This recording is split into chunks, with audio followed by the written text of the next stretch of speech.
So good morning mga kaibigan. Kami po ngayon magpapasok ng halaman papunta sa loob ng building. So pasensya na kayo, medyo madumi po ang kalsada ngayon. So yan po ang mga halaman na ipapasok namin mamaya papunta sa loob kasama ng aking kasama. So yan po kasi mga kaibigan ay nireserve lang po ng mga halaman para mayroon pong pampalit sa loob ng bahay ng aking amo. So paparating ng mga tao this coming 26 of December. So ang tabayanan lang po ni mga kaibigan, ito pa ay lilinisan pa po namin para mas mapaganda at maraming mga taong maakit sa kanyang kagandahan. Thank you so much po mga kaibigan. Ayun po ng aking kasama. So yan po mga kaibigan, tapos na po kami maglinis ng halaman ng kasama ko. Yan na po ang mga halaman na ipapasok papunta sa loob mga kaibigan. Ito ay ang ating panglagay sa hagdan, pakyat. So yan po mga kaibigan, sasakay na po natin sila sa postcard. Mga kaibigan, ito po yung unang trip. Yun! Okay. Pitmalo. Okay na. Wait, ano? Pitmalo. Malpit. Pampa Buenas. Yan na po ang unang... Malipit yung postcard natin ah.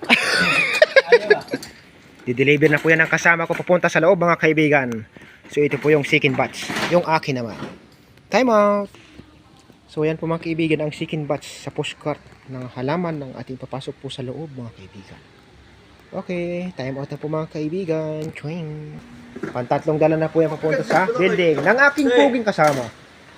Ayun. Babalik na naman ako. Tapos na dito.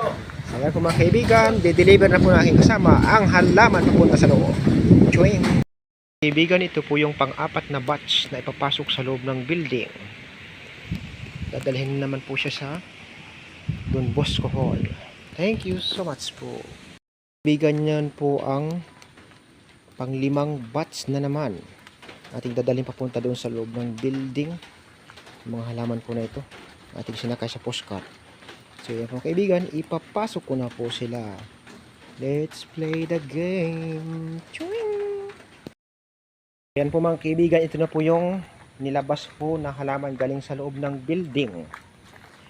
Ito din po yung isa. Yan po ang kagagaling din po sa loob mga kaibigan. So nilabas na po natin siya. Mukhang hindi na po siya magtatagal. Kailangan na niya ng tulong. Lantutan na po kasi mga kaibigan.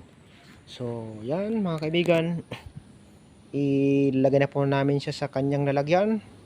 Tapos ito po mga natira ay dadalhin din po namin sa loob. Time out!